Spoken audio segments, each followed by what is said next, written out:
Good evening, everybody, and welcome to this Master Series event programmed around the exhibition Radiance Rediscovered, Stained Glass by Tiffany and La Farge. I am Paula Artal-Isbrandt. I'm objects conservator here at the Worcester Art Museum, and I oversaw the conservation of the exquisite stained glass windows by these two American masters, Louis Comfort Tiffany and John La Farge. Before we start this evening's program, I would like to thank the Henry Luce Foundation on behalf of the Worcester Art Museum for their support, not only for the program tonight, but for their generous grant that made this exhibition possible. A big, big thank you. We are delighted that Terry Carbone, Program Director for American Art at the Luce Foundation, could join us here tonight with her husband, Robert Goldsmith, to celebrate this huge accomplishment. Our gratitude also goes to our sponsors, AbbVie, Rand Whitney Incorporated, and the media partner WGBH. We are also grateful to the Mellon Foundation for their ongoing support of the Conservation Fellowship Program here at the museum. And last but not least, also on behalf of the museum, I would like to thank and recognize here tonight Elizabeth Athens, our former Assistant Curator of American Art, who conceived the idea of this exhibition and was a key player in securing the funding. She proved to us once again that a big idea can most definitely be made into a reality. Many of you have probably visited the exhibition already. The display consists of artworks by Tiffany and La Farge made of a variety of media, including works of art on paper, paintings, three-dimensional glassware, and the stained glass windows. 5 windows are on display, 3 by La Farge and 2 by Tiffany. All the windows except for the peacock window by La Farge have never been shown to our visitors before. Since their acquisition over 40 years ago, they have remained in their crates in storage. Imagine, until now, they had never been photographed professionally in color. These memorial windows were originally commissioned in the 1890s for the Mount Vernon Congregational Church, which is located on Massachusetts Avenue in Boston.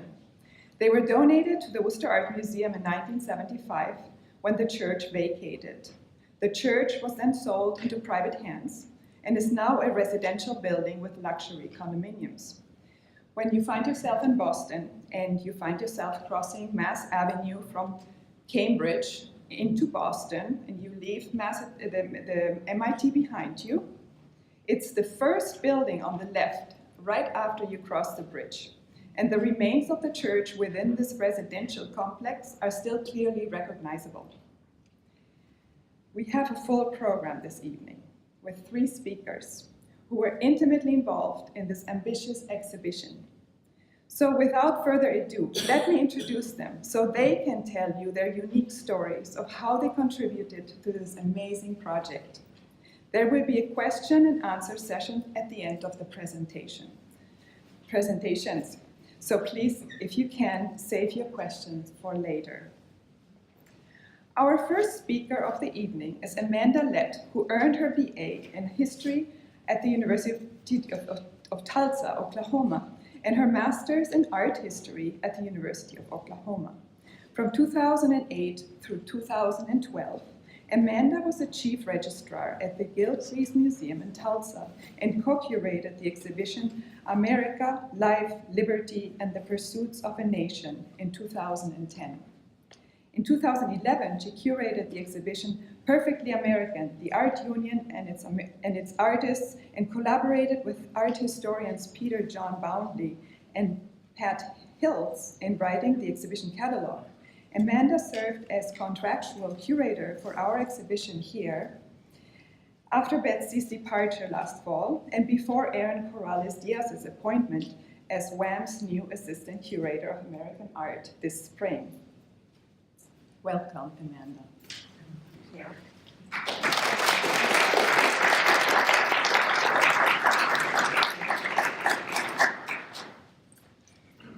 And I will say I do have a bit of a cold, so please bear with me.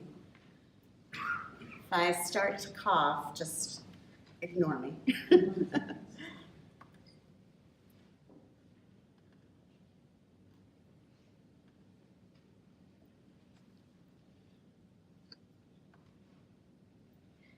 All right. First, I wanted to say thank you to Martha, to Marcia, and to Paula for putting all of this together this evening. I'm so excited to be here, and I'm so excited to share a bit of the history of John La Farge and these windows with you all this evening.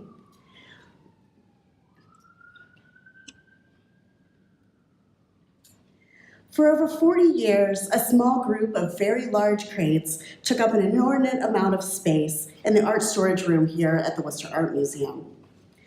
While the curators and staff knew the potential of the glass windows inside these boxes, no one was sure what we would find when they were opened. What would their condition be? Would they even be intact? Are they in good shape?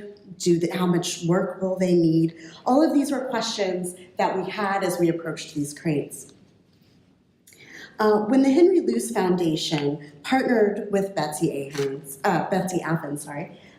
to explore some of the misplaced, forgotten, under-researched areas of our collection, she took a risk and opened up those crates.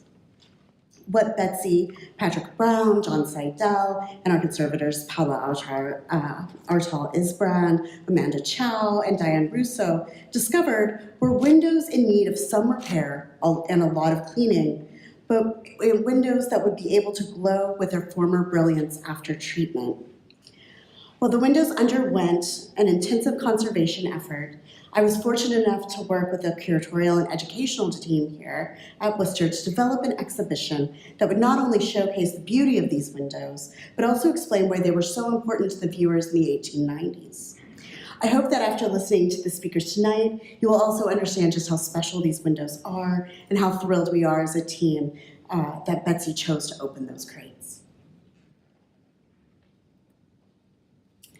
In their 1881 Halloween edition, the Boston Evening Transcript reviewed an exhibition of stained glass by John La Farge at the Museum of Fine Arts. "We must confess," the reviewer exclaimed, "that at the first sight of them we were completely dazed. Mr. La Farge's work was so new, so unexpected, so utterly apart, saving in the matter of beautiful color, from anything previously associated in our mind with stained glass, that it took some time for us to come to our bearings, so to speak." The writer went on to commend La Farge's daring and urged readers to experience the exhibition in person, noting one cannot but be struck with the gorgeous richness and depth of tone in his glasswork. By the 1880s, John La Farge's transformation from painter into the so-called wizard of the window was complete in the public's mind.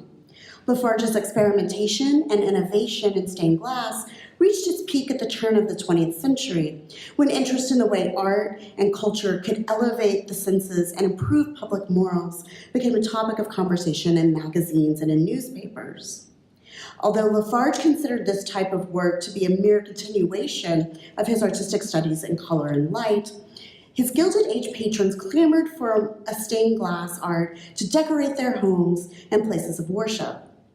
As Americans worried about the toll urban living and the new pace of life might have on their finer sensibilities, they found a balm in the art of John La Farge. During the last quarter of the 19th century, public moralists throughout the nation fretted about the coarsening effects of life in large cities on their citizens and looked for ways to improve public morals and found art to be a remedy for those ills. In 1873, John Stuart Mill, writing to the Journal of Social Sciences, argued quite firmly for the ability of art to transform and educate all those that came into contact with it.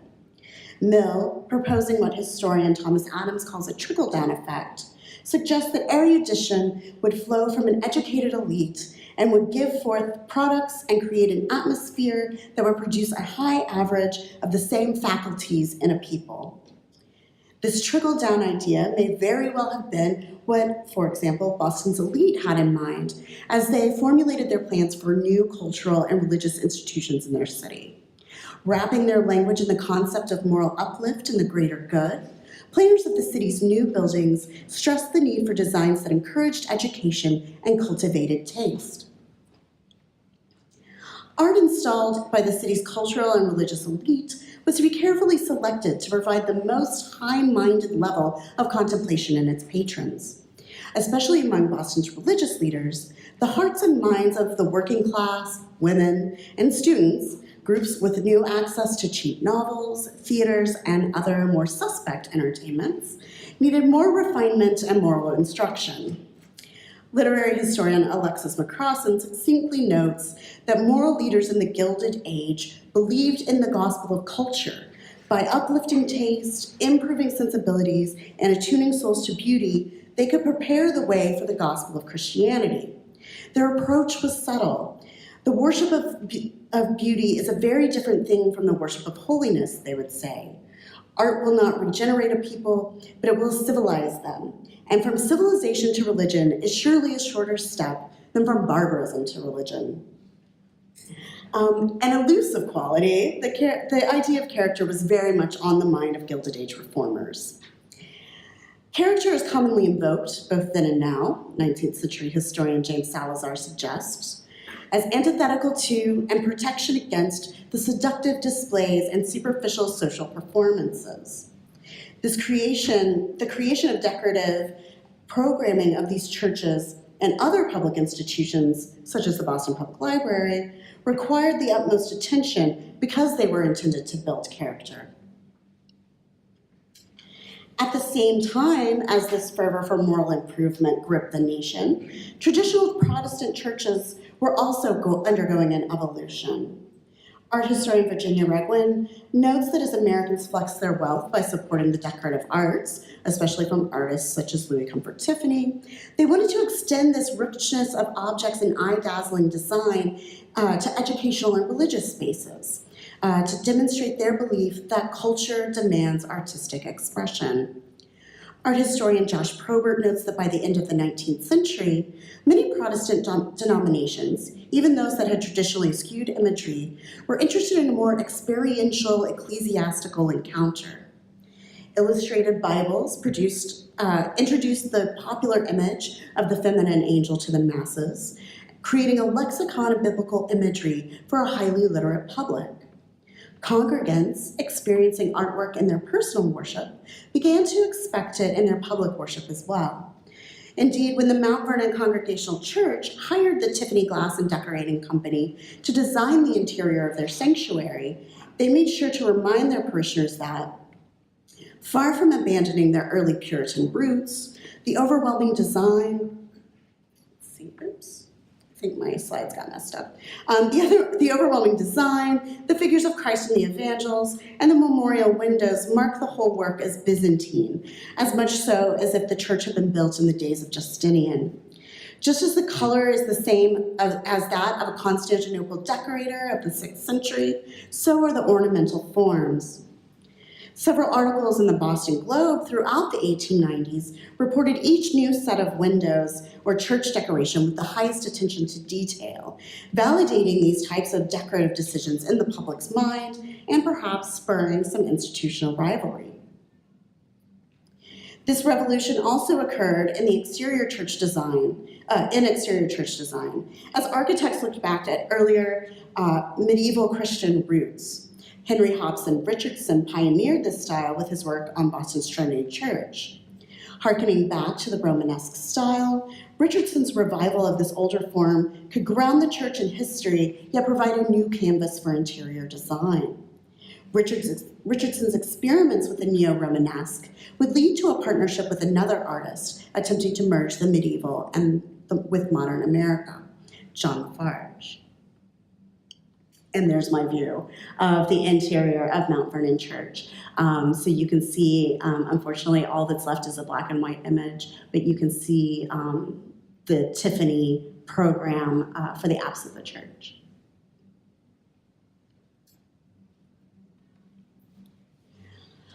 Born into a family of wealthy French immigrants in New York City in 1835, La Farge came of age in a home that valued arts, education, and religiosity, 3 elements that would place him in a prime position for ecclesiastical work. Although his family insisted on a strict Catholic upbringing, the young boy also excelled in literature and was taught drawing from family members. Well, his parents had hoped that their son would be a lawyer, and indeed, La Farge did undertake some legal coursework. By the age of 24, the young man had embarked on an art career. For American artists at this time, little training was available in the United States, and many painters sought instruction in Paris, Dusseldorf, and Rome. Through family connections, La Farge was able to secure letters of introduction to many of the influential artists of Paris, including academic painter Thomas Couture. La Farge entered the atelier of Couture, yet after a mere 3 weeks, the two had some sort of falling out. And La Farge, according to art historian James Yarnell, quote, went his own way, end quote. La Farge continued his travels through Europe and became especially taken with the pre-Raphaelite movement then underway in England. Returning to the United States in 1859, La Farge established himself in Newport, Rhode Island, in order to study under the painter William Morris Hunt, meeting a young Henry James and the woman who would eventually become his wife, Margaret Carey. With a growing household to support, the La Farges would eventually have 8 children, and chronically short of money, La Farge attempted to survive on art commissions and illustrations. The family moved from Newport to Roxbury, Massachusetts, in an effort to avoid creditors, and then onto a farm called Paradise in Middletown, Rhode Island. Although one of his sons described these lean years as the happiest days of our lives for both young and old, short stints teaching art at Harvard and his increased networking at artist clubs in both New York and Boston had little impact on the family's fortunes. In addition to these constant financial woes, La Farge was also plagued with ill health that occasionally left him bedridden. It was during one of these bouts of illness that La Farge made an artistic breakthrough. According to Edith Brown, writing for the Yale University newspaper Columbia, as the artist lay ill at his 10th Street studio building in New York, where he rented workrooms, a, quote, wand of sunbeam upon a jar of tooth powder on his table held him fascinated. Astonished at the frolic of light through this lowly glass container, La Farge gazed out, and out of that gaze emerged an idea, the invention of opaline glass for decorative windows. This fanciful origin story discounts Tiffany's own experiments with opalescent glass and also admits their very public rivalry, one that spilled into the courtrooms during the 1880s. It does, however, lend a bit of mystery and a spark of artistic genius to La Farge's glass production, one he certainly enjoyed. During this time, La Farge, who was now working in his studio with his son Bansal, weathered a very public scandal that erupted as he once again faced bankruptcy. His financial partners, including his secretary, accused him of sneaking artworks out of the studio they had foreclosed upon. These stories made the newspapers, and La Farge opted to travel in both Europe and Japan to renew his artistic sensibilities and leave his troubles behind. Profoundly inspired by the medieval churches he visited throughout France and Italy, he would later lecture the grave and splendid music, if I may say so, of windows of the early medieval period was never surpassed nor equaled. Once back in the States, the artist redoubled his efforts into creating new, more illusionistic effects in glass that reflected his serious artistic study. Creating works in glass and paint for both private collectors and public institutions brought new acclaim to the artist and provided a much-needed source of income. His first major decorative commission, a collaboration with H.H. Richardson to design and execute the interior of Trinity Church, occurred in 1875 and sparked a trend for church design that would peak in the 1890s. Churches and cities around New England commissioned windows, including this set for the Mount Vernon Congregational Church in Boston. Using his son as a model for the male attendant, a representative of the doctor who commissioned this window, who helps the ill woman towards the healing pool at Bethesda, La Farge received nearly $3,000, which is about $71,000 today, for this work. Using the opalescent glass, as well as molded, streaked, and even glass rejected by other artists, La Farge created naturalistic effects unseen in his rival's work. This recognition and popularity would be short-lived, sadly. After a falling out with Bansal, La Farge threw himself into a flurry of work that resulted in a collapse in the spring of 1910. He lingered for a few months, but died in Providence, Rhode Island at the age of 75. It was La Farge's trips in Europe and Asia that came to greatly influence his theories and experiments in his more personal works in glass. In the city of Ravenna, famous for its early Christian mosaic decoration, La Farge found inspiration in the uneven texture of the mosaic tiles and in the vibrancy of their color. These observations spurred La Farge to push his materials to their limits. His work in opalescent glass, concurrently with his rival Tiffany, whom he referred to as a knave, allowed him to create a depth of color and a moderated tone to the plated windows he created. He wrote that when placed alongside colored glass, the opalescent quality brought out a certain harmony due to the suggestion of complementary color. Art critic Russell Sturgis described La Farge's working process as being similar to that of mosaicists, noting, "Every piece of glass has within itself the most delicate and unexpected gradations of color, and the art of the designer is primarily to select these pieces out of his great store of thousands of just such pieces, and to cut the selected bits out of these pieces again. These bits of glass are his palette, and his painting is done by combining them, edge to edge and in one surface, and back to back in the way of lining." These experiments in glass resulted in decorative windows that he would continue to change, improve upon, and obsess over during the last few years of his career, most notably the peacock window and peonies in the wind. Relatively small in scale and meant for a grand home in New York City, Boston, or Newport, these windows elicited both tempered responses but also rave reviews. Like his church stained glass, these decorative windows were seen as aesthetic statements with the power to elevate the spirit and genteel sensibilities. The more complicated of these works, the peacock window, begun in 1892, was intended to be all part of a larger decorative project, yet La Farge's unorthodox techniques kept the window from fusing properly.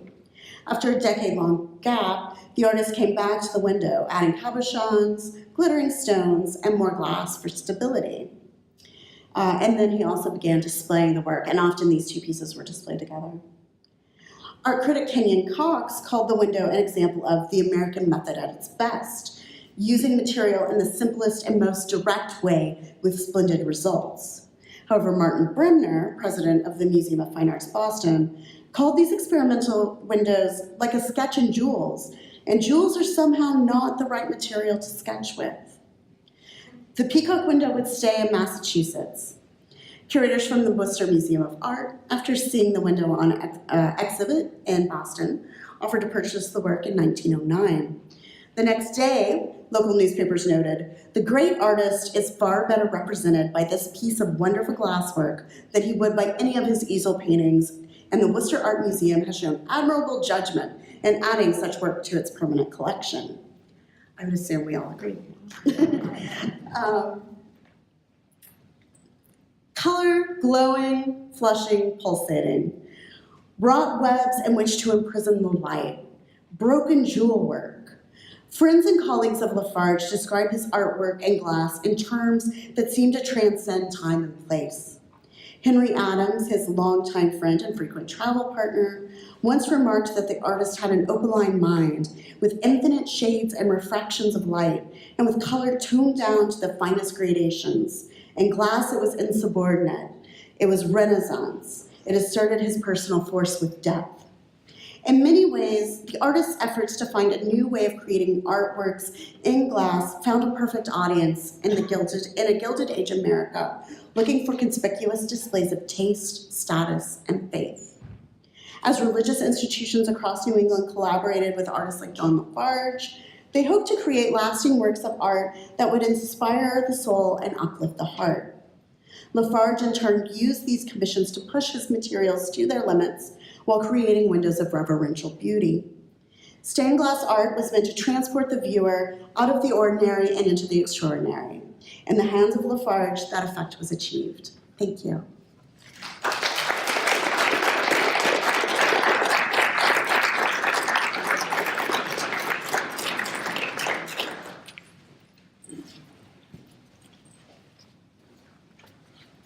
Thank you, Amanda. Our second speaker of the evening, Amanda Chau, received her BA in Art Conservation from the University of Delaware and her Master's and Certificate of Advanced Study in Art Conservation from the State University of New York in Buffalo. She majored in objects conservation. From 2015 to 2016, she was Sherman Fairchild Foundation Fellow at the Metropolitan Museum of Art, where she gained experience and specialized in stained glass conservation. Amanda has presented papers on stained glass conservation at national and international conferences organized by professional institutions such as the American Institute for Conservation, the American Glass Guild, and the Society of Glass Technology. After completing her fellowship at the Met, Amanda came to the Worcester Art Museum, where she was an Andrew W. Mellon Fellow in Objects Conservation from the fall of 2016 until the spring of this year.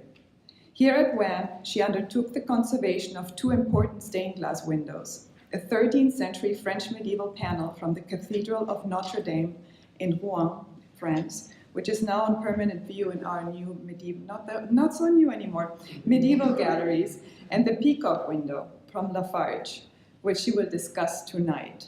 She's currently assistant conservator at the American Museum of Natural History in New York. Let me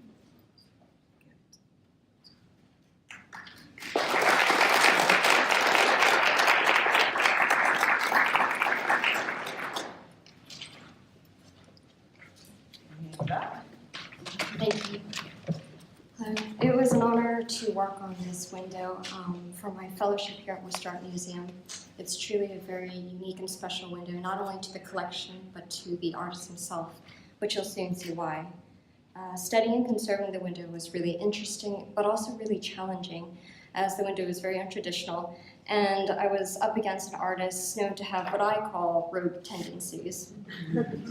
For this presentation, I'll be focusing much on deciphering the artist's intent and how it impacted understanding the window's fabrication, condition, and how it impacted treatment direction. So here is the window in reflected light and transmitted light. I did want to just go over a little bit of the background that Amanda Lett had touched upon. So it was completed near the end of his lifetime in 1908.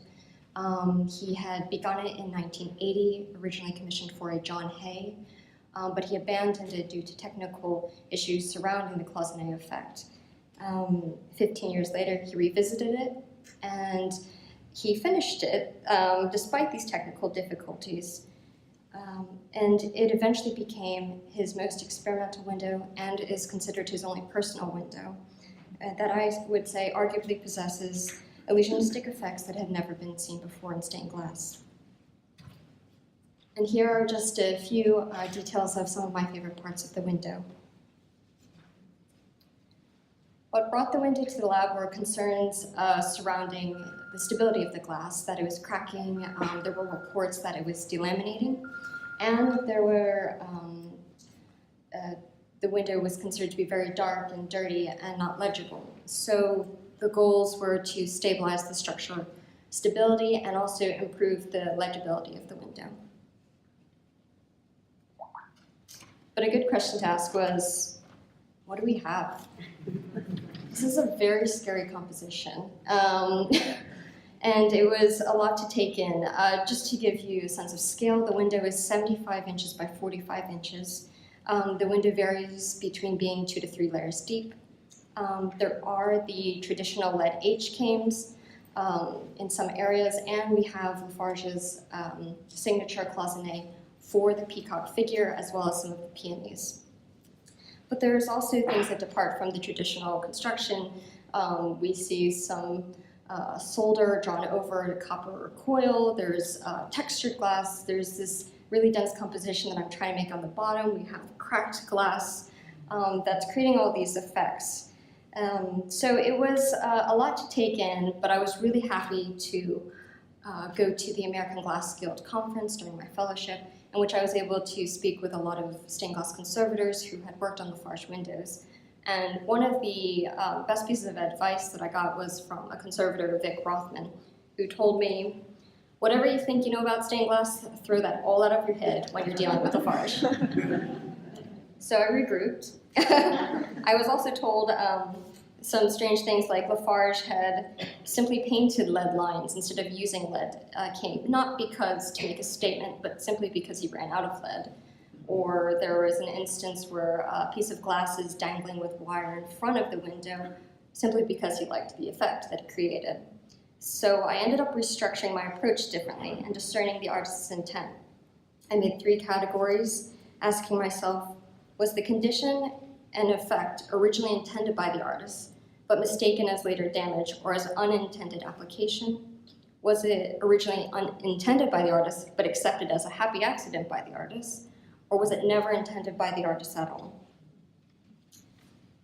So now taking a look at a section on the feathers of the peacock, there's a detail on the right-hand side. We see this cracking.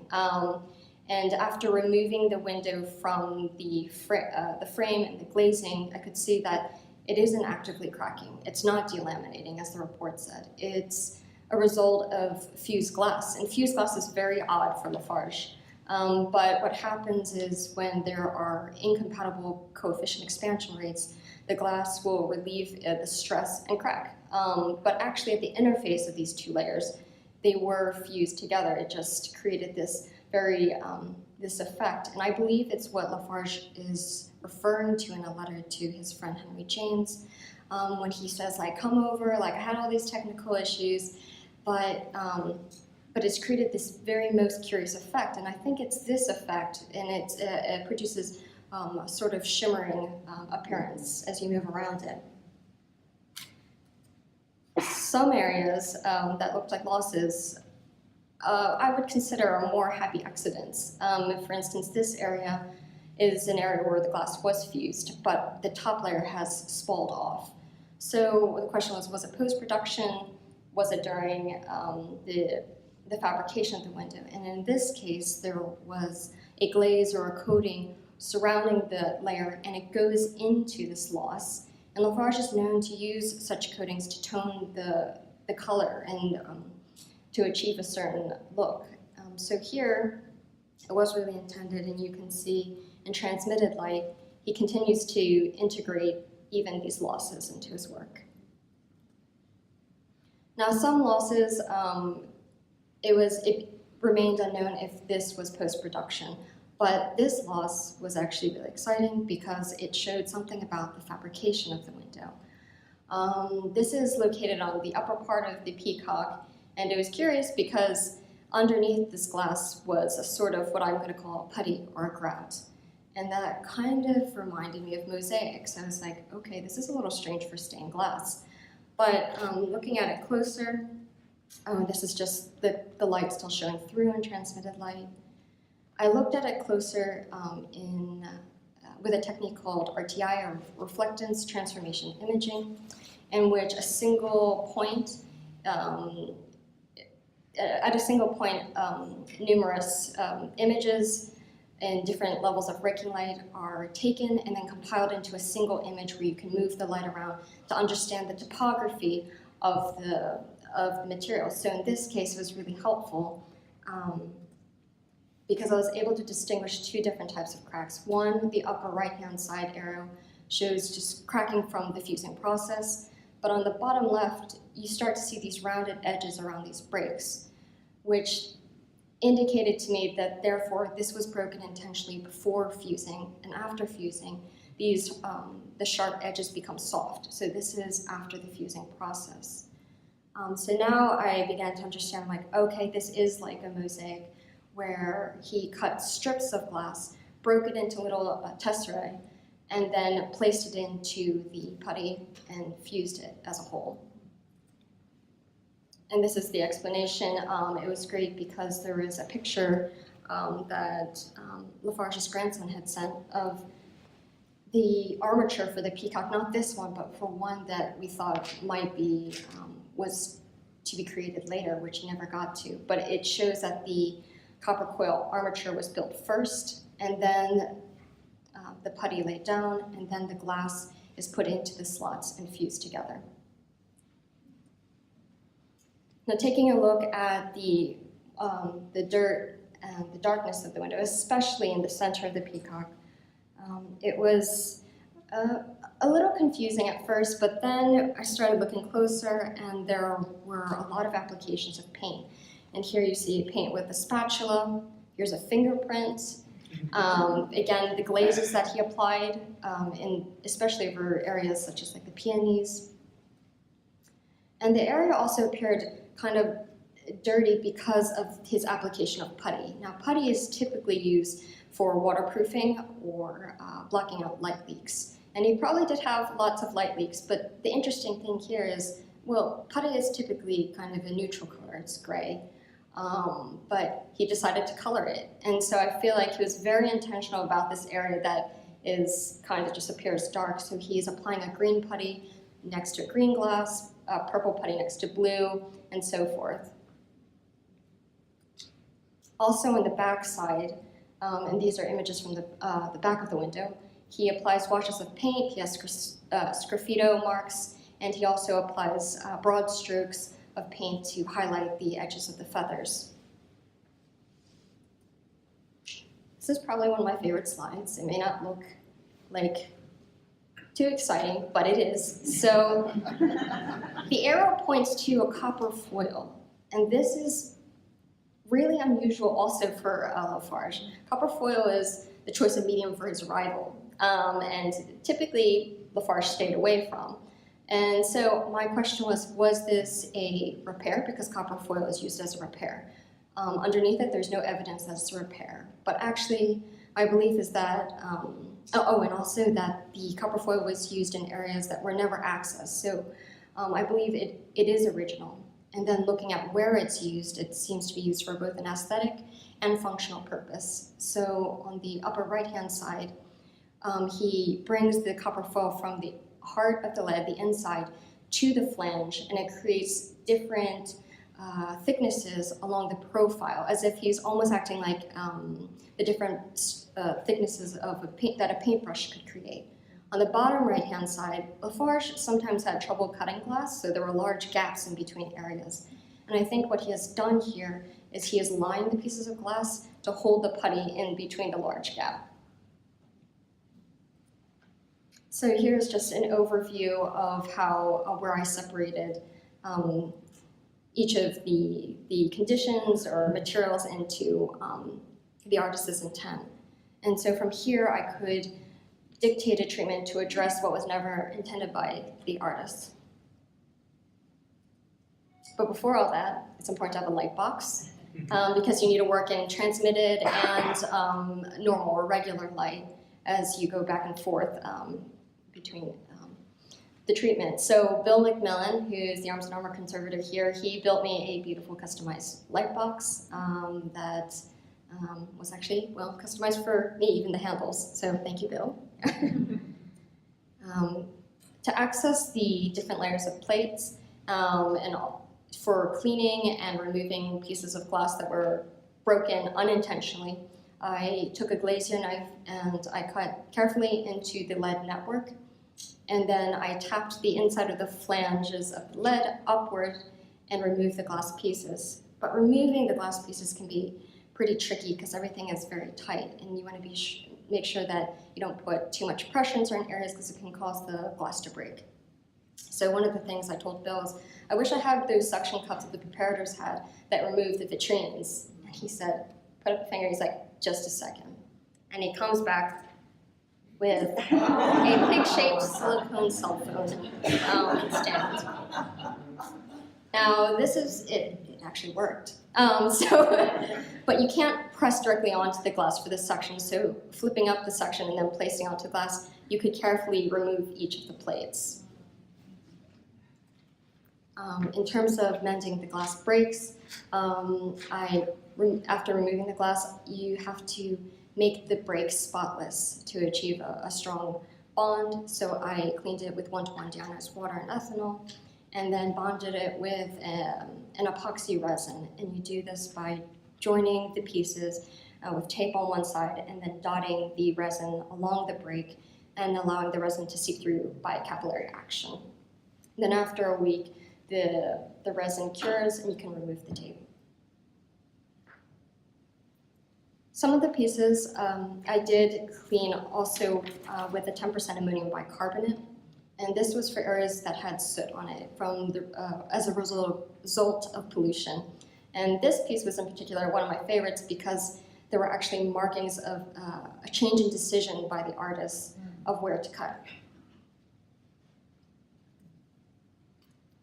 One of the complications also with this piece is that with all the fine cracks, you don't want to get water trapped in glass because it can cause further deterioration. So what I did was apply a silicone solvent which seeps into the cracks, and it will eventually evaporate after a certain amount of time. So this one lasted about 20 minutes, and it fills those cracks so you can work just on the surface. And then I could use, in this case, use deionized water bound in a silicone gel.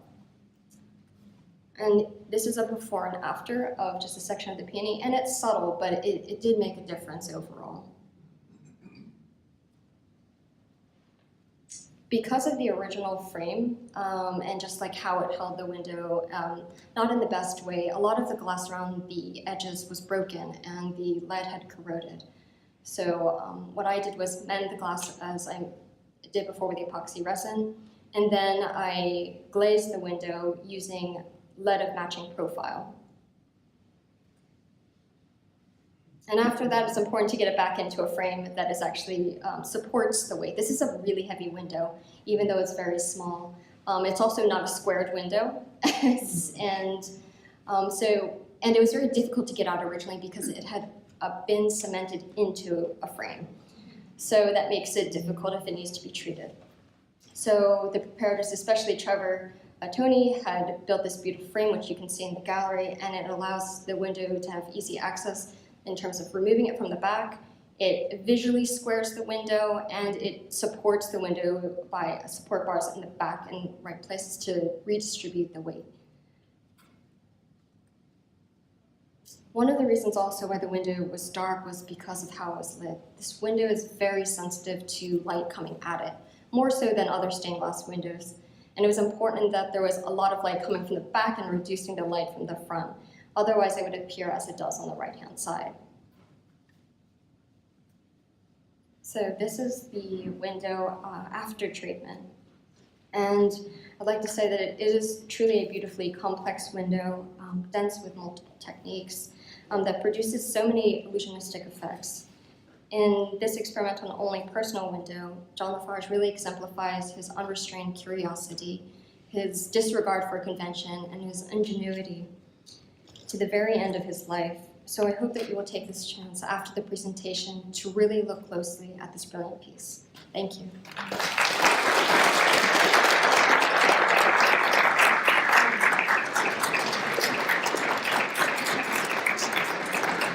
Thank you very much, Amanda.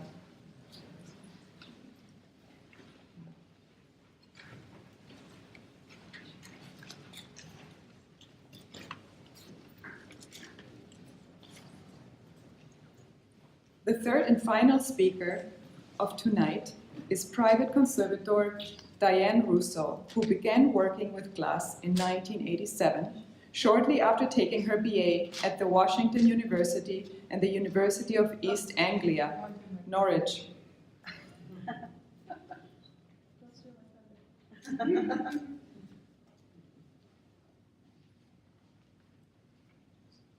No, that's fine. Just you can start it. I don't think you want slideshow. I do. That's what you asked me to do. What, is this right? Yeah, that's you can just leave it there. Okay.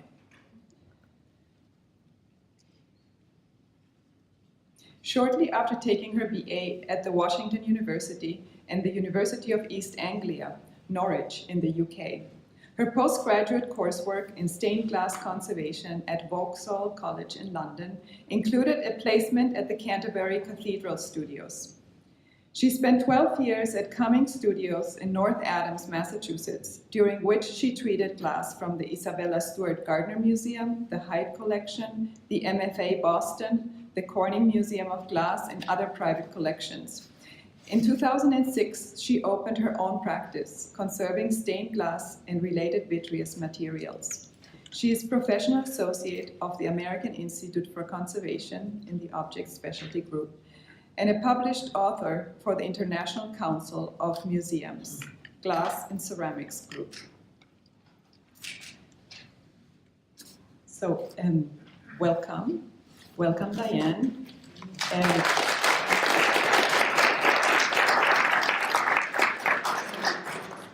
Yes, thank you. It started without me. Thank you, Paula, and thank you all. So let's see. Let's get it going. All the way up there.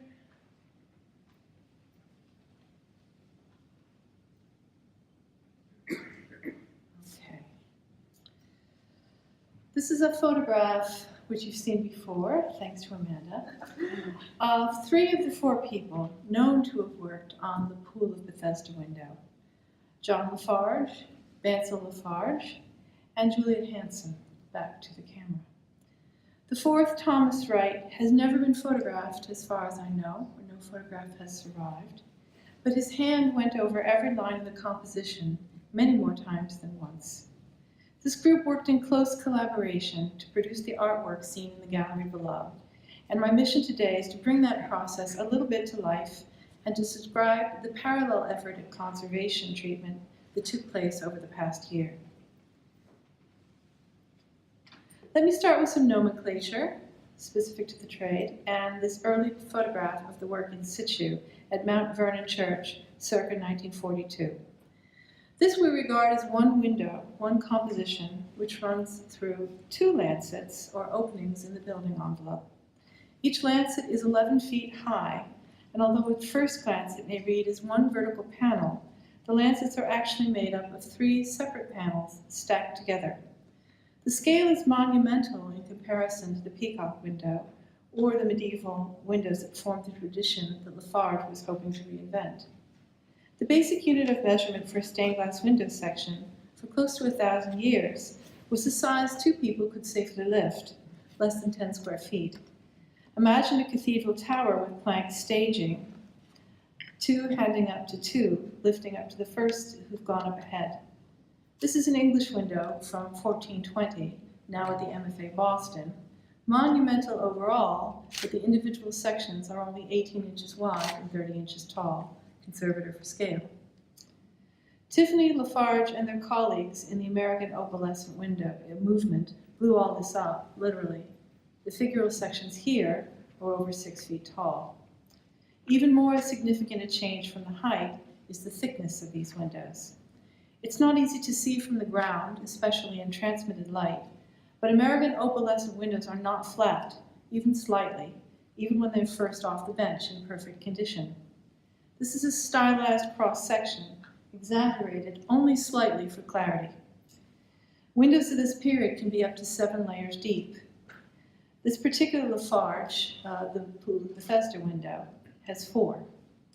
His invention, or Tiffany's, depending on whose patent application you believe, was to build a traditional stained glass window, put it up in the light on the display easel, and then add more layers to create depth and dimension.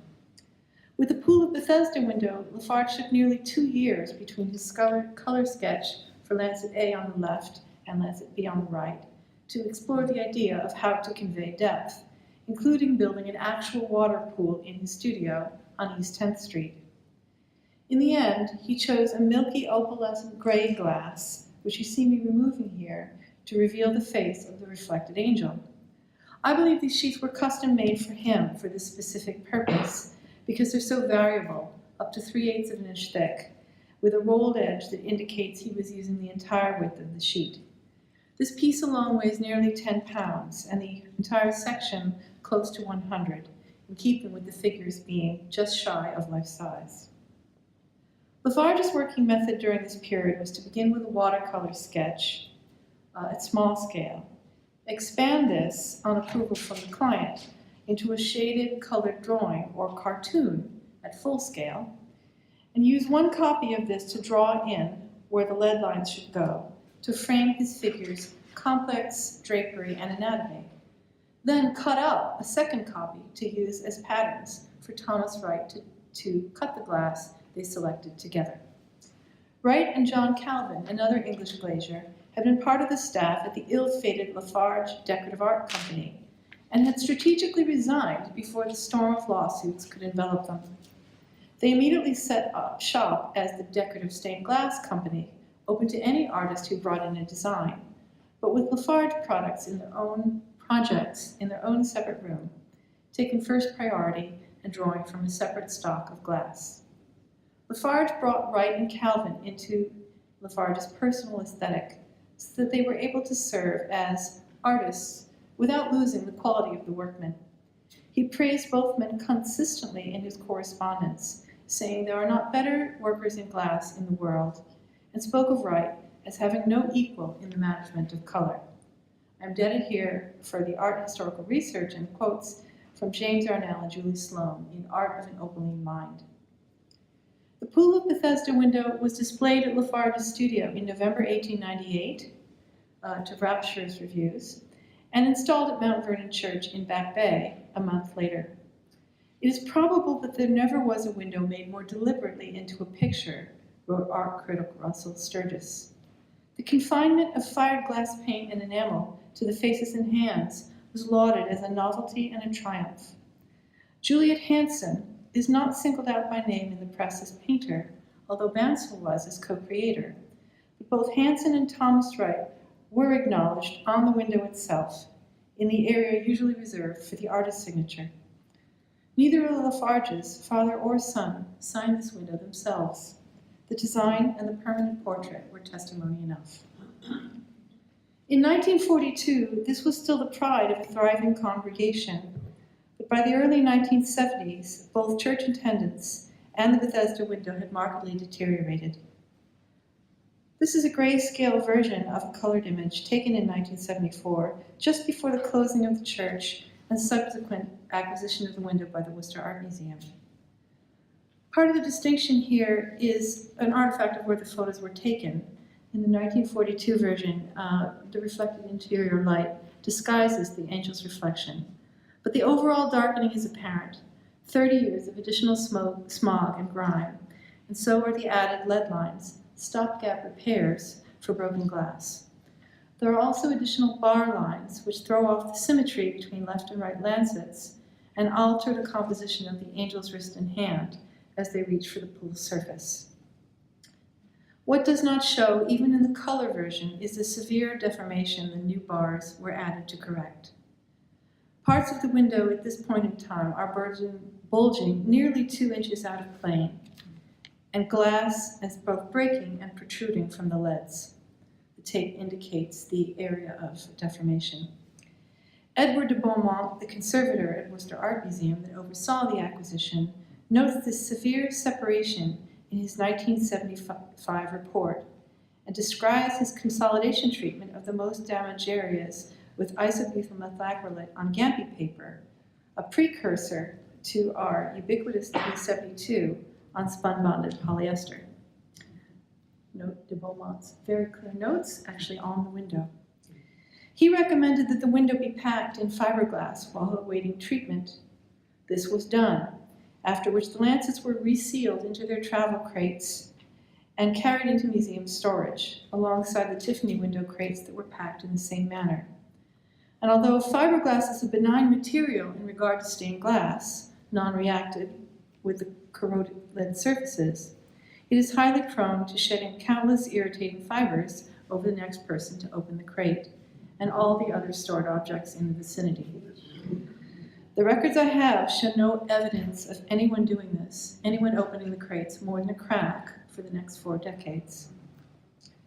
In the spring of 2015, the museum appointed Elizabeth Athens their new assistant curator of American art.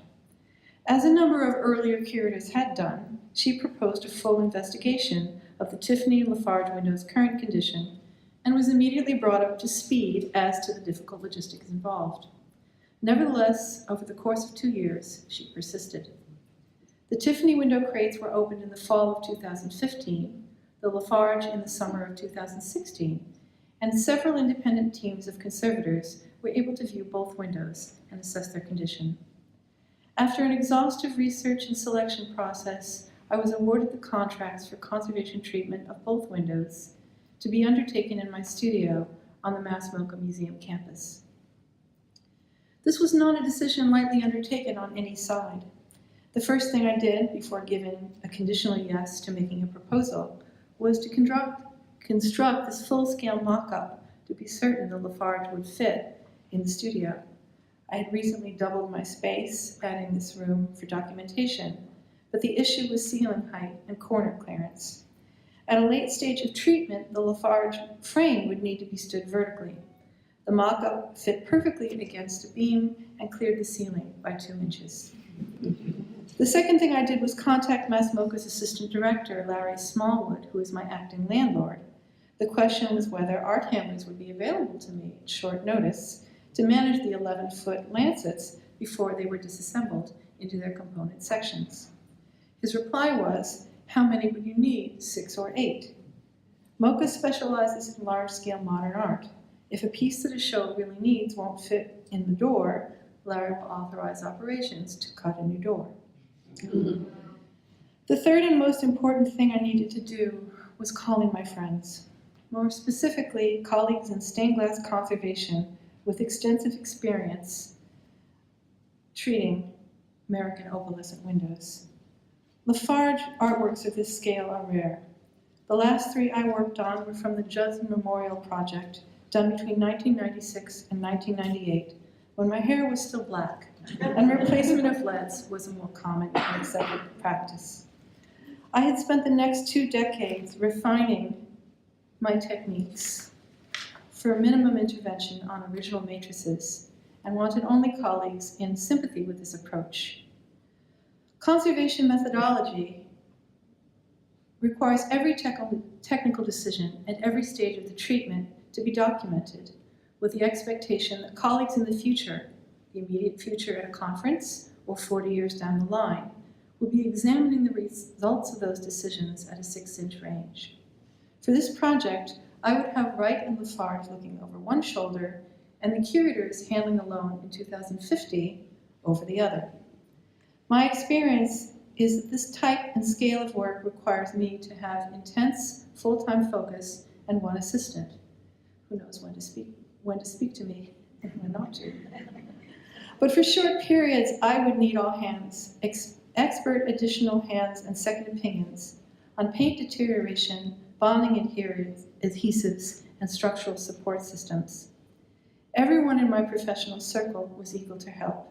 This was a La Farge window that all of us knew from this one photograph, but no one had ever seen. The window arrived in March of last year, and it really did take 6 to 8 people to get the crates into the studio. With the packing materials and double thickness of plywood, each lancet weighs between 300 and 400 pounds. Once they were inside and the condition documented in their travel frames, I was able to take individual sections out of the frames for formal documentation on the light box, at which point it takes only 2 people to move them.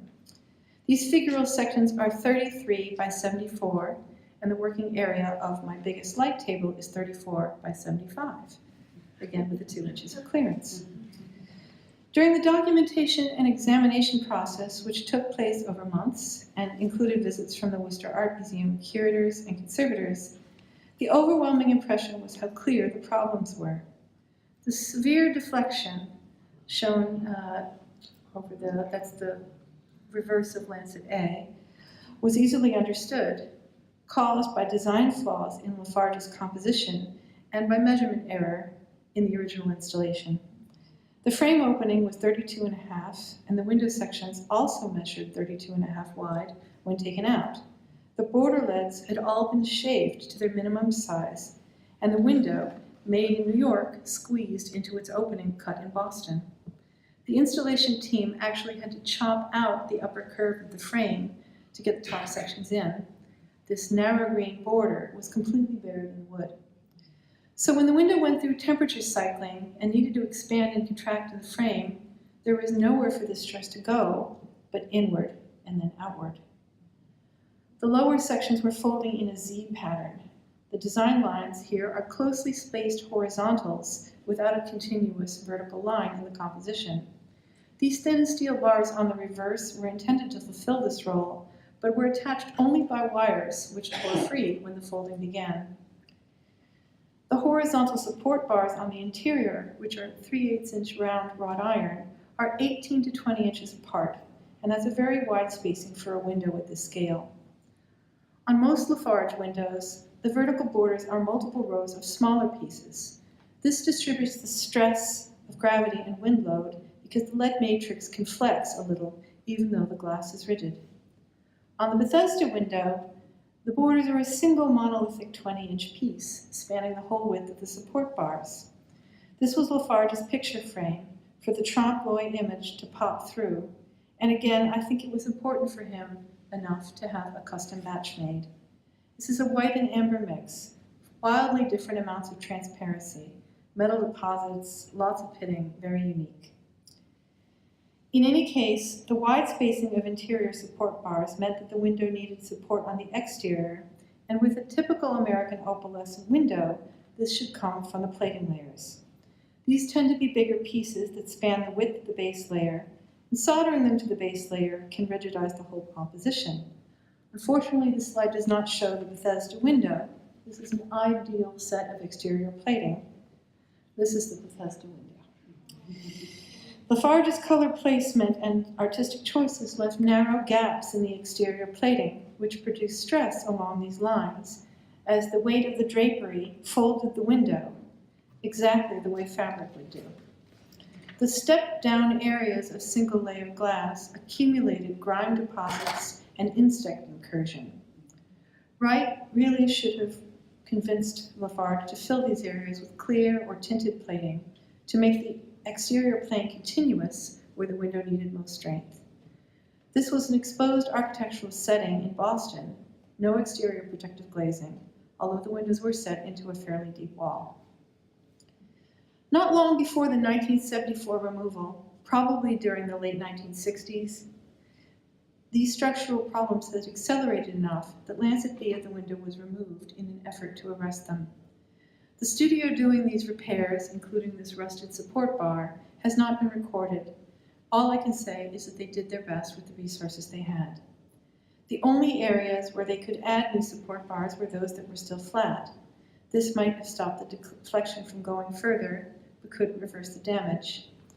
Indeed, the process of removal created more damage. If you note, the 20-inch border on the extreme edges of Lancet A is now 4 to 6-inch blocks at the top of Lancet B. They leaded the breaks in with very wide lead and replaced all the inner borders and piecing joint with lead of unstable composition. Compare the corrosion on this 1960s repair at the extreme outer perimeter with the darker La Farge leads further in. The original leads are in much better shape than the 1960s. The round bar that they added across the wrist in this area was not tied to the matrix with wires or soldered. It was only strapped across and glued to the matrix with black putty mastic. But they did not, to my great gratitude, attempt to clean the painted heads and hands, which can be catastrophic as if the wrong technique is used. These white areas of unpainted glass in the Bethesda window are highlights, indicating the dawn of the angel's arrival, and under the microscope I saw no evidence that their edges had been enlarged or interfered with. A huge part of conservation is knowing where to stop, and even though the repairs of the 1960s produced a new set of problems, I am grateful that they stopped before doing anything that the 2017 team could not reverse. My approach to conserving the original lead matrix is to disassemble the window strategically along lines of worst deformation where much of the glass is already broken. The resulting islands, as I refer to them, are usually flat or nearly so that they can be flattened with gentle hand pressure. I part the solder joints, remove the pieces which are broken, and clean the rest of the island with a solution of 50% distilled water and reagent-grade ethanol. Putty mastic is picked from underneath the leads where necessary for flattening or where it encroaches onto the glass surface in an obtrusive way, but in general I try to preserve the mastic as part of the lead line, if it's not fractured or crumbling. In this treatment, I was able to save more than 90% of the original lead lines in the base and interior layers, which make up the viewing surface. The exterior plating layers were replaced with new lead, with an identical face width and height to the original and a stronger alloy. Any leads I added were toned on the interior surface, but not on the exterior. This provides a clear visual distinction that amplifies the records I am leaving in the file. I want museum visitors to see La Farge's exquisite line work and Thomas Wright's craftsmanship. I want museum staff who have access to the back of the case to know exactly what I've done. The edge joining was carried out with the same Hextile conservation epoxy Amanda referred to earlier, which has been the most stable epoxy tested over the past 30 years. It can be tinted, opacified, carved, and rubbed down to a polish. Depending on the time since mixing, it can work its way into a crack by capillary action or form the body of a fill a centimeter across. This is the large broken piece at the top of the B figure. And there, so that's before treatment. You can see the V shape of added leads. And this should be after treatment. I also used, let's see, do I have Bansel's? This is Bansel's hand. So there's a gap in the thumb. That is actually a very audacious cut to make in glass. And so this is what it looks like now. I also used a neutral cure silicone adhesive on pieces that were likely to flex when the window was handled. This gray crease above Bansel's head is an outrageous shape to cut in glass, even worse than the hand, because it's almost 2 feet tall. It probably broke during the installation in 1898. It's visibly open in 1974, and I actually see a line in 1942. So, Thomas Wright, this was for you. I put your impossible cut back. For broken pieces that were not removed from the matrix, I used B72 ethyl methacrylate, which is a highly stable solvent-based resin. It is not as strong as Hextile nor as flexible as silicone, but has the virtue of reversibility in many common solvents. So if my choice to join a piece in situ to avoid intervention on the delicate lead around it gets downvoted 50 years in the future, that conservator will be able to use future Hextile, or lasers, or what have you, without spending hours picking resin off the edges. One reversal in approach I had to make quite late in the treatment. The WAM team and I had agreed that although the glass in the B lancet border had clearly been altered, it was either all original or La Farge, all original La Farge material, which is highly varied, as you'll recall, or aesthetically acceptable loss compensation. This is the window before cleaning. Smaller blocks, larger replacement leads are necessary, but with everything else going on in the lancet, they don't stand out. Conservators of stained glass are trained to consider long-established repairs as part of the object. It's not ethical to make replacements based on our own personal aesthetic. If an element is structurally sound and the owner of the piece has accepted it, usually it stays in place. But this is that border after cleaning. The pink glass is clearly a 1960s replacement and no longer matches. I reached out to my stained glass conservation colleagues. Yes, that is a tough ethical call and could go another direction. So I began a glass search, which would certainly yield a better match than this. Several weeks, 4 suppliers, and hundreds of samples later, there was no better match. 2 glass manufacturers and 1 major wholesaler had gone out of business in the previous year. My alternative seemed to be stay with the original proposal, which would have me put border glass back, which was now revealed to be the wrong color, the wrong transparency, and the wrong size. Find a willing glass blower and stand over him while he did trials to get 1 20-inch sheet. Find a senior colleague who happened to have the right glass match in a 20-inch sheet. Plating was also considered, and I did try it, but that's layering 2 areas of glass to get the right color. Or make the glass myself by fusing compatible sheets and powders in a kiln. I did tests to ensure the last option would actually work. This is a process I've done many times at smaller scale, and my test chips on the right were clearly a match. But the process of scaling them up to a 20-inch sheet would take more weeks, time that was no more in the schedule than this discovery process had been. I submitted my sample images to Paula, who relayed them to everyone concerned at WAM, and they immediately understood the quandary.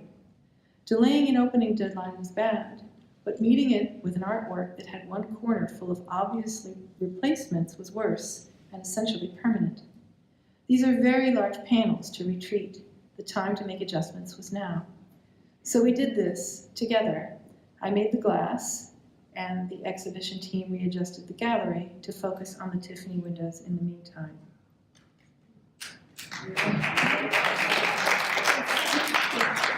Original at top, Rousseau glass at bottom. The new border glass is signed and dated on the reverse, as all of my glass fills. And I trust that when you look at the window today, you register none of this. The last part of the treatment before installation was restructuring. My original approach had 5 strengthening elements. First was a perimeter lead with a double heart and internal steel bars. This replaced the shaved down and corroded originals, and the change in size would be concealed by a new mahogany gallery frame. 1/8-inch thick bronze vertical bars were soldered to the reverse of the lower sections in the same places as the flexible steel versions that had been delicately wired on. When replacing exterior plating, I used a strong alloyed lead and doubled or tripled the contact points where the plating was soldered to the base layer, continuous lines where possible. Finally, I soldered brass strips in vertical orientation, known to the trade as fins, to the reverse of the window, along major horizontal lines where the saddle bars would hide them. This last is actually a 100-year-old reinforcement technique. Tiffany used it on this landscape window at the Corning Museum of Glass and many others. This seemed sufficient to make even the 100-pound figure of Bansal comfortable to move. But when my team began transferring the section to the light box for redocumentation, we learned differently. Back on the bench the figural sections went for 2 more sets of added support fins. It may sound odd, but a conservator is grateful when the object announces what it needs in such an obvious way. Any intervention carries some risk. Attaching more fins means transferring more heat into the delicate original matrix. The task is to balance the risk in the present against the safety of the object in future when it is out of our hands. I have many thanks to give in closing, but let me begin with the WAM preparator team who helped carry out the delicate and heavy lifting needed for this installation. Sarah Gillis served as shipping coordinator, site coordinator, and escort, well in excess of a registrar's usual hours. In the conservation department, Rita Albertson and Amanda Chau weighed in at key decision points, and Paula Arta-Lisbrand made sure I had what I needed, no matter what time zone we were emailing each other from. Patrick Brown and John Seidel navigated the team through the changes in the exhibition timing. Jeffrey Forgang and Matthias Walsek oversaw everything with keen and benevolent eyes. I thank you all, WAM colleagues past and present. In my own sphere, Adam Nesbitt from the Artex Conservation Team and the Williamstown Art Conservation Center was my right hand through this project, and Daniela Peltz, independent conservator and consultant from the University of York, was my left. Both have thriving private practices, but made the La Farge a priority project. Nancy Nicholson, glass artist and conservator, came in with her precision-hired guns at the very end of the project, as did Mary Clerkin-Higgins, who looked over my sketches and suggested ideal placements for the 2 additional rounds of support fins. Drew Anderson at the Met was generous in his assessment of my silicone adhesive test series, and the Corning Glass Museum team contributed to the early lighting design research. Vic Rothman and Dan Marr weighed in at key moments when I was nearly clear on a treatment decision, but needed someone to argue against me to sharpen my points. And my son, Sean Rousseau, cut every one of the copper wires that tied this and the Tiffany windows into their frames. Finally, and from the heart, let me thank the Luce Foundation for their unwavering trust and support throughout this milestone project. There were costs along the way that could not quite have been predicted, but the year of growth and learning it gave me, and the window I've been enabled to give you, seem to me beyond price.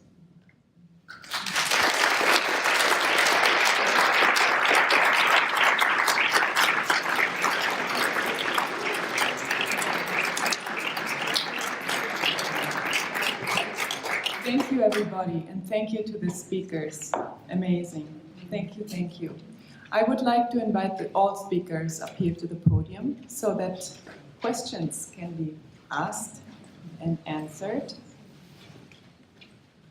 So please, anybody has any questions? I may have said everything.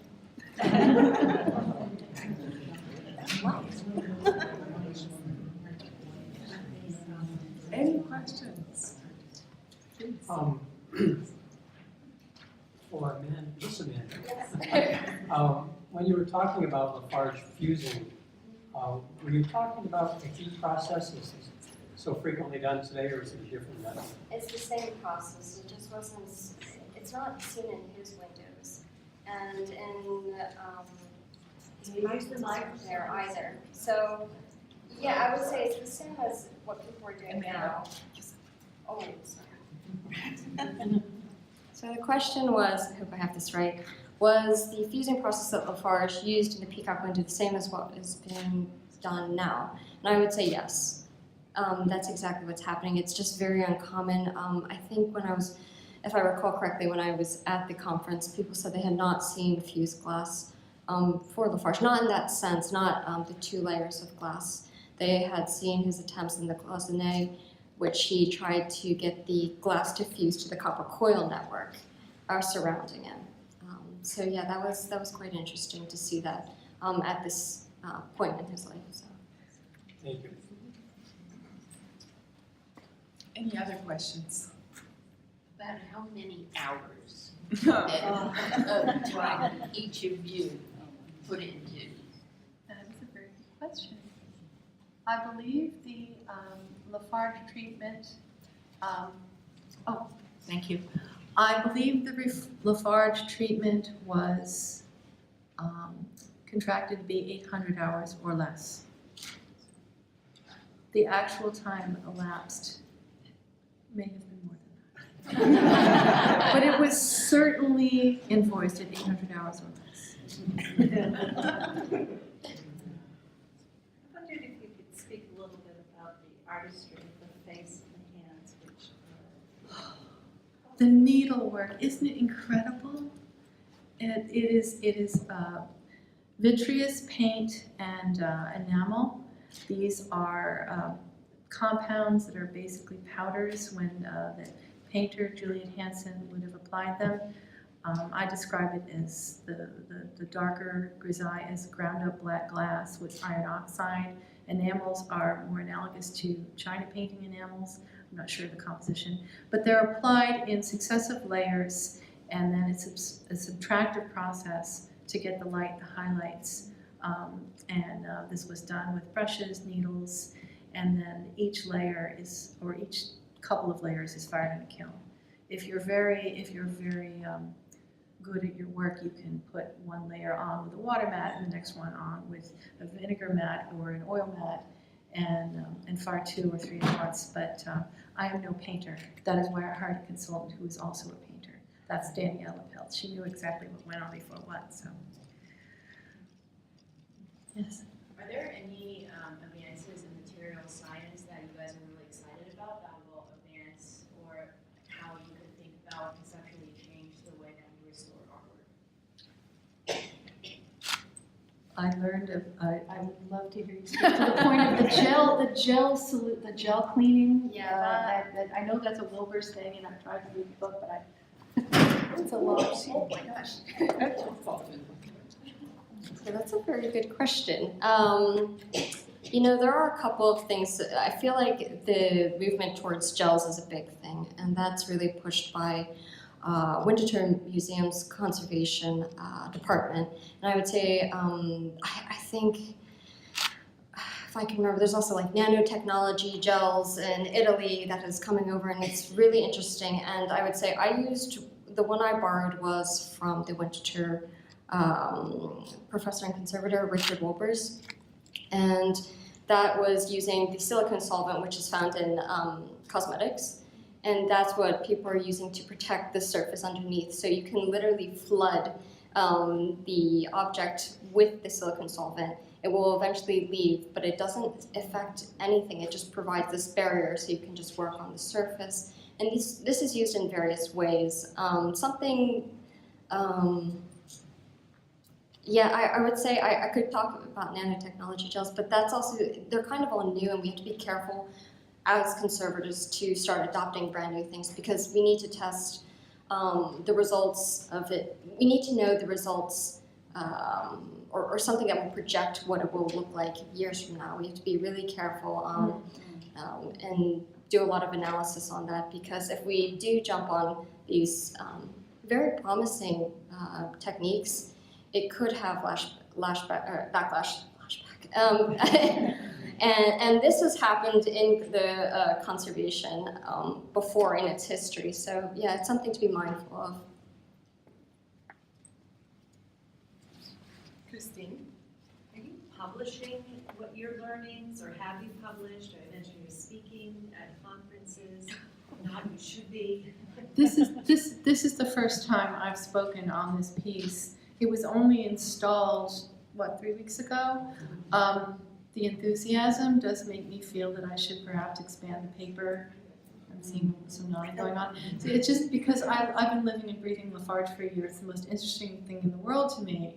But I have bored my friends with it, so it's a little bit difficult for me to understand. Would anybody really want to hear me talk about, like, Bancel La Farge is only modeling from profile because he was a medical student that got in a lab accident and lost an eye. So he is secretary and an assistant to his father and co-creator and co-designer with no depth perception. And so that likeness, that speaking likeness of him standing on the staging, looking this way, and the window, which is the exact same pose, that's why he's posed that way. I mean, I don't know if that's part of a technical paper or a scholarly paper at a conference, but I can go on like that for as long as anybody wants to. Virginia? Oh, well, I want to second that, Diane. Absolutely in spades. Thank you. I appreciate both of your talks. I am not an art historian. You are an art historian. Not only your explanation of extremely complicated processes, but at each point you had a discussion of, is this the right thing to do? Where do we get information? I spoke to other people. It's a community of people we need to be with. And then you say, well, there's an ethical question here, an ethical question there. At what point do you make decisions? And I think that that's invaluable for anyone in any field. That it isn't just one point of view, and it's a process. And you've made that so clear. And I can say, as we're teaching undergraduates, come on. Yes, it's a process. It isn't show me the page where I can learn how to do it immediately. Right? Guess what? That's not going to happen in life. This is such a good example. How about one more question? Yes. Is the air that window is dedicated to, is that the air from Air Mansion in the town of Air? Do you know? I don't think so. Because the Air It might Mansion be is done by a Tiffany, relation. so. I don't know that. I don't know if that's the same family. All of my reading did not reflect a connection. But it does seem like a prominent family name in the area, and probably there's some connection. Thank you all.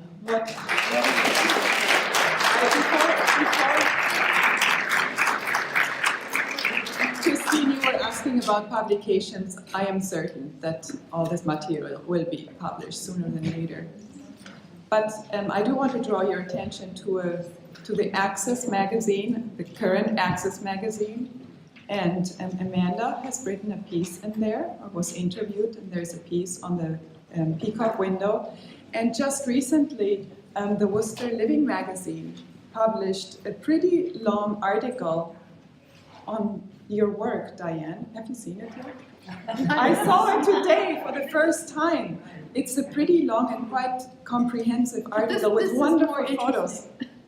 So if you have an opportunity to read that article, you'll see some more of what you've seen here tonight. Yes. In your living room with time. The same images are there. So now we want to invite you to go back into the museum, into the gallery, and also maybe enjoy a glass of wine, which you may need after an hour and a half, and just enjoy the rest of the evening. Thank you for coming.